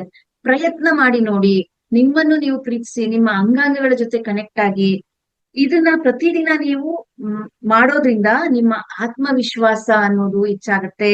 ನೀವು ಪ್ರೀತಿಯ ಸೆಲೆಯಾಗಿ, ಪ್ರೀತಿ ಎಂಬುದು ನಾವು ಬೇರೆಯವರಿಂದ ಬೇಡುವ ಅಥವಾ ಬೆನ್ನಟ್ಟುವ ವಿಷಯ ಅಲ್ಲ, ಅದು ನಾವು ಬೆಳೆಸಿಕೊಳ್ಳಬೇಕಾದ ಸ್ಥಿತಿ ಅನ್ನೋದು ನಿಮ್ಮಲ್ಲಿ ಗೊತ್ತಾಗತ್ತೆ. ನೀವು ಒಳಗಿನಿಂದ ಸಮೃದ್ಧವಾಗಿ ಹರಳಿದಾಗ ಮಾತ್ರ ನಿಮ್ಮ ಶಕ್ತಿ ಅನ್ನೋದು ಬದಲಾಗತ್ತೆ. ನೋಡಿ ಮಾಸ್ಟರ್ಸ್, ಒಳಗಡೆ ಹೋಗ್ಬೇಕು. ಏನೇ ಬೇಕು ಅಂದ್ರೂ ನಿಮ್ಮ ಒಳಗಡೆನೆ ನೀವು ಹೋಗ್ಬೇಕಾಗತ್ತೆ. ನಿಮ್ಮಲ್ಲಿರೋದನ್ನ ನೀವು ಬದಲಾಯಿಸ್ಕೊಳ್ತಾ ಹೋಗ್ಬೇಕಾಗತ್ತೆ. ಆಗ ಮಾತ್ರ ನಿಮ್ಮ ಆತ್ಮಸ್ಥೈರ್ಯ ಅನ್ನೋದು, ಆತ್ಮ ಬಲ ಅನ್ನೋದು, ಮನೋಬಲ ಅನ್ನೋದು ಹೆಚ್ಚಾಗ್ಲಿಕ್ಕೆ ಸಾಧ್ಯ ಆಗತ್ತೆ. ಪ್ರೀತಿಗಾಗಿ ಯಾರನ್ನು ಅವಲಂಬಿಸೋದಿಲ್ಲ, ಪ್ರೀತಿಗಾಗಿ ಯಾರನ್ನು ಅವಲಂಬಿಸುವುದಿಲ್ಲ. ನಿಮಗಾಗಿ ಸಮಯ ನೀಡಿದವರ ಮುಂದೆ ಓಡುವುದನ್ನ ನಿಲ್ಲಿಸುತ್ತೀರಿ ಅಂತ ಹೇಳ್ತಿದ್ದಾರೆ. ನಿಮ್ಮನ್ನು ನೀವು ಗೌರವಿಸುವ ಮತ್ತು ನಿಮ್ಮೊಂದಿಗೆ ಬೆರೆಯುವ ವ್ಯಕ್ತಿಗಳನ್ನ ಸಹಜವಾಗಿ ಆಕರ್ಷಿಸ್ತೀರಾ. ಯಾವಾಗ ನೀವು ಈ ಒಂದು ಪ್ರಯೋಗವನ್ನ ಮಾಡ್ತಿರೋ, ನಿಮ್ಮನ್ನ ನೀವು ಯಾವಾಗ ಪ್ರೀತಿಸ್ಕೊಳ್ತಿರೋ, ಆಗ ಅದೇ ರೀತಿಯ ವ್ಯಕ್ತಿಗಳು ನಿಮಗೆ ಆಕರ್ಷಣೆಗೊಳ್ತಾರೆ. ಅದೇ ರೀತಿಯ ಪ್ರೀತಿ ನೀವ್ ಏನ್ ಬೇಕು ಅಂತ ಬಯಸ್ತಿದ್ರೋ ಅದು ಸಿಗ್ತಾ ಹೋಗುತ್ತೆ. ನಿಮ್ಮ ಮೇಲೆ ನೀವು ಹೊಂದಿರುವ ದೃಷ್ಟಿಕೋನದ ಮೇಲೆ ಅವಲಂಬಿತವಾಗಿದೆ. ಯಾವ ರೀತಿ ದೃಷ್ಟಿಯೋ ಅದೇ ರೀತಿ ಸೃಷ್ಟಿ ಅಲ್ವಾ ಮಾಸ್ಟರ್ಸ್. ಅದಕ್ಕೆ ಆ ದೃಷ್ಟಿಕೋನವನ್ನ ಬದಲಾಯಿಸ್ಕೊಳ್ಳಿ. ಏನೇ ಊನ ಇರ್ಲಿ, ಏನೇ ಅಂಗವೈಕಲ್ಯಗಳಿರ್ಲಿ, ಅಥವಾ ಏನೇ ಇರ್ಲಿ ಪ್ರಾಬ್ಲಮ್, ನ್ಯೂನ್ಯತೆಗಳು, ಅದನ್ನ ಬಿಟ್ಟು ಒಳ್ಳೆ ಒಳ್ಳೆ ಮಾತುಗಳನ್ನ ಹೇಳ್ತಾ ಬನ್ನಿ ಮಾಸ್ಟರ್ಸ್. ಆಗ ನಿಮ್ಮ ದೃಷ್ಟಿಯಂತೆ ಸೃಷ್ಟಿಯಾಗತ್ತೆ ಅನ್ನೋ ವಿಚಾರನ ಇಲ್ಲಿ ತಿಳಿಸಿದ್ದಾರೆ. ನಿಮ್ಮ ಸುಪ್ತ ಮನಸ್ಸಿನಲ್ಲಿ ಭಯದ ಬದಲಿಗೆ ನಂಬಿಕೆಯನ್ನು, ಅವಮಾನದ ಬದಲಿಗೆ ಅರ್ಹತೆಯನ್ನ ಬಿತ್ತಿ. ನಿಮ್ಮ ಸುಪ್ತ ಮನಸ್ಸು ಏನ್ ಹೇಳ್ದೆ ನಾನು, ಫಲವತ್ತಾದ ಭೂಮಿ. ಸೊ ಇಲ್ಲಿ ಪ್ರೀತಿ ಬೇಕಂದ್ರೆ ನೀವೇನ್ ಬಿತ್ತಬೇಕಾಗಿದೆ, ಯಾವ ಬೀಜವನ್ನ? ಭಯದ ಬದಲಿಗೆ ನಂಬಿಕೆ. ಎಲ್ಲಿ ಭಯ ಇರುತ್ತೋ ಅಲ್ಲಿ ಭಗವಂತ ಬರೋದಿಲ್ಲ, ಯಾವುದೇ ಯೂನಿವರ್ಸು ಸಹಾಯ ಮಾಡೋದಿಲ್ಲ. ಎಲ್ಲಿ ನಂಬಿಕೆ ಇರುತ್ತೋ ಆಗ ನಮಗೆ ಆತ್ಮದ ಸಂಪರ್ಕ ಸಿಗುತ್ತೆ, ವಿಶ್ವದ ಸಂಪರ್ಕಕ್ಕೆ ನಾವು ಸಿದ್ಧರಾಗಿರ್ತೀವಿ. ಭಯ ಇದ್ದದ ಕಡೆ ನಂಬಿಕೆ ಏನದು ಭಗವಂತ ಬರೋದಿಲ್ಲ ಮಾಸ್ಟರ್ಸ್. ಅದಕ್ಕೋಸ್ಕರ ನಂಬಿ ಪ್ರತಿಯೊಂದನ್ನ. ಅವಮಾನದ ಬದಲಿಗೆ ಅರ್ಹತೆಯನ್ನ ಬಿತ್ತಿ. ಮುಜುಗರ ಪಡೋದಾಗ್ಲಿ, ಯಾರು ಏನ್ ಅನ್ಕೊಳ್ತಾರೋ ಏನೋ, ಈ ತರ ಎಲ್ಲ ನಿಮಗೆ ಅವಮಾನ ಪಡೋದ್ರಿಂದ, ಅಥವಾ ನಿಮ್ಮ ಒಂದು ದೇಹದ ಸೌಂದರ್ಯದ ಬಗ್ಗೆ ನಿಮಗೆ ಹೆಮ್ಮೆ ಇಲ್ಲ ಅಂತ ಅವಮಾನದಿಂದ ಇರಬೇಡಿ ಮಾಸ್ಟರ್ಸ್. ಹೆಮ್ಮೆಯಿಂದ ಹೇಳ್ಕೊಳ್ಳಿ. ಅದರ ಬದಲಿಗೆ ಅರ್ಹತೆಯನ್ನ ನೀವು ಬಿತ್ತಿ ಅಂತ ಹೇಳ್ತಿದ್ದಾರೆ. ಪ್ರೀತಿ ಎಂಬುದು ಒಂದು ರಹಸ್ಯವಲ್ಲ, ಅದು ನಿಮ್ಮ ಆಂತರಿಕ ಸ್ಥಿತಿಯ ಪ್ರತಿಬಿಂಬ ಅಂತ ಹೇಳ್ತಿದ್ದಾರೆ. ಇಂದು ನಿಮ್ಮ ಸುಪ್ತ ಮನಸ್ಸಿಗೆ ಪ್ರೀತಿಯ ಬಗ್ಗೆ ಏನು ಹೇಳುತ್ತಿದ್ದೀರಿ? ಇವತ್ತೇ ನೀವು ನಿಮ್ಮ ಕನ್ನಡಿಯ ಮುಂದೆ ನಿಂತ್ಕೊಂಡು ನಿಮ್ಮ ಒಂದು ದೇಹಕ್ಕೆ ಅಥವಾ ನಿಮ್ಮ ಕಣ್ಣುಗಳನ್ನ ನೋಡ್ತಾ ಯಾವ ರೀತಿಯ ಪ್ರೀತಿಯ ಬೀಜವನ್ನ ಬಿತ್ತುತ್ತಾ ಇದ್ದೀರಿ ಅನ್ನೋದನ್ನ ಕೇಳ್ತಿದ್ದಾರೆ. ನಾನು ಒಂಟಿ ಎಂದು ಹೇಳುತ್ತಿದ್ದೀರೋ ಅಥವಾ ನಾನು ಪ್ರೀತಿಯಿಂದ ತುಂಬಿದ್ದೇನೆ ಎಂದು ಹೇಳುತ್ತಿದ್ದೀರೋ? ಪ್ರಶ್ನೆ ಮಾಡ್ಕೊಳ್ಳಿ ಮಾಸ್ಟರ್ಸ್. ನಾನು ಒಂಟಿ, ನಾನು ಚೆನ್ನಾಗಿಲ್ಲ, ನಾನು ಅವ್ರ ತರ ಇಲ್ಲ, ಇವ್ರ ತರ ಇಲ್ಲ ಅಂತ ಕಂಪೇರ್ ಮಾಡ್ಕೊಂಡು ನಿಮ್ಮನ್ನ ನೀವು ತ್ಯಜಿಸ್ಕೊಳ್ತಾ ಇದೀರೋ, ಅಥವಾ ನೀನ್ ತುಂಬಾ ಸೌಂದರ್ಯವಾಗಿದ್ಯಾ, ತುಂಬಾ ಬ್ಯೂಟಿಫುಲ್ ಆಗಿದ್ಯಾ, ಐ ಲವ್ ಯು ಅಂತ ಹೇಳ್ಕೊಳ್ತಾ ಇದೀರೋ ಅನ್ನೋದನ್ನ ಗಮನಿಸ್ಕೊಳ್ಳಿ. ನೆನಪಿಡಿ, ಬದಲಾವಣೆ ಬೇರೆಯವರಿಂದ ಆರಂಭವಾಗೋದಿಲ್ಲ, ಅದು ನಿಮ್ಮಿಂದಲೇ ಆರಂಭ ಆಗುತ್ತೆ. ಬದಲಾವಣೆ ಯಾರೋ ಮಾಡ್ತಾರೆ ಅಂತ ನೀವು ನಂಬ್ಕೊಂಡ್ ಕೂತ್ಕೊಂಡ್ರೆ ಅದು ಸಾಧ್ಯ ಇಲ್ಲ ಮಾಸ್ಟರ್ಸ್. ನೀವು ಪ್ರಯತ್ನ ಪಟ್ರೆ ಮಾತ್ರ ನಿಮಗೆ ಫಲ ಸಿಗುವಂತದ್ದು. ಅಪ್ಪೋ ದೀಪೋ ಭವ, ನಿನ್ನನ್ನು ನೀನು ಉದ್ಧರಿಸಿಕೋ ಅಂದ್ರೆ ಏನು ಮಾಸ್ಟರ್ಸ್? ಅರ್ಥ ಮಾಡ್ಕೊಳ್ಳಿ, ಅದರ ಅಂತರಾರ್ಥವನ್ನ ನೋಡಿ ಮಾಸ್ಟರ್ಸ್. ನಿಮ್ಮೊಳಗೆ ನೀವು ಒಕ್ಕಿ ನಿಮ್ಮಲ್ಲಿರುವ ಕಲ್ಮಶಗಳನ್ನ ನೀವೇ ತೆಗೆದುಕೊಳ್ಳಿ. ಎಷ್ಟು ಚೆನ್ನಾಗಿ ಹೇಳಿದ್ದಾರೆ ಮಾಸ್ಟರ್ಸ್. ಇಷ್ಟು ಹೇಳ್ತಾ ಇನ್ನ ಯಶಸ್ಸು, ವೃತ್ತಿ ಮತ್ತು ಸೃಜನಶೀಲತೆ ಬಗ್ಗೆನೂ ಕೂಡ ವಿಚಾರಗಳನ್ನ ತಿಳಿಸಿದ್ದಾರೆ. ಸೊ ಮತ್ತೊಂದು ಕ್ಲಾಸ್ ಇದ್ರೆ ನಾನು ಅದನ್ನ ಕಂಟಿನ್ಯೂ ಮಾಡ್ತೀನಿ ಮಾಸ್ಟರ್ಸ್. ಇಷ್ಟೊತ್ತು ಅವಕಾಶ ಕೊಟ್ಟಂತಹ ಮಹೋತ್ತರ ಫೌಂಡೇಶನ್ಗೆ ನಾನು ಕೃತಜ್ಞತೆ ಸಲ್ಲಿಸ್ತೀನಿ. ಇವತ್ತಿನಿಂದನೇ ಪ್ರಾಕ್ಟೀಸ್ ಅಲ್ಲಿಡಿ. ನಿಮ್ಮನ್ನು ನೀವು ಪ್ರೀತಿಸ್ಕೊಳ್ಳಿ. ನಿಮ್ಮ ದೇಹವನ್ನ, ನಿಮ್ಮ ಸೌಂದರ್ಯವನ್ನ, ಯಾವುದೇ ರೀತಿಯ ನ್ಯೂನ್ಯತೆಗಳಿದ್ದರೂ ಫಸ್ಟ್ ಅದನ್ನ ಒಪ್ಕೊಳ್ಳಿ ಮಾಸ್ಟರ್ಸ್. ಒಪ್ಕೊಳ್ಳೋದ್ರಿಂದನೇ ಆ ಒಂದು ಹೃದಯ ವೈಶಾಲ್ಯತೆ ಅನ್ನೋದು, ಆತ್ಮಸ್ಥೈರ್ಯ ಅನ್ನೋದು ಹೆಚ್ಚಾಗ್ಲಿಕ್ಕೆ ಸಾಧ್ಯ ಆಗತ್ತೆ. ನಿಮ್ಮ ಮೇಲೆ ನಿಮ್ಮ ಪ್ರೀತಿ ಹುಟ್ಟುತ್ತೆ. ಎಲ್ಲೂ ಹೊರ್ಗಡೆ ಬಯಸ್ಬೇಡಿ ಮಾಸ್ಟರ್ಸ್. ನೀವು ಯಾವಾಗ ನಿಮ್ಮಲ್ಲಿ ಪ್ರೀತಿಯನ್ನು ಹೆಚ್ಚಿಸ್ಕೊಳ್ತೀರೋ ನಿಮಗೆ ಹಂಚ್ಲಿಕ್ಕೆ ಸಾಧ್ಯ ಆಗತ್ತೆ. ಇಲ್ಲದೆ ಹೋದ್ರೆ ನೀವು ಒಂದು ಕತ್ತಲಲ್ಲಿ ಜೀವನ ಮಾಡುವಂತ ಸ್ಥಿತಿಯನ್ನ ಅನುಭವಿಸ್ತೀರಾ. Thank you masters. Thank you so much.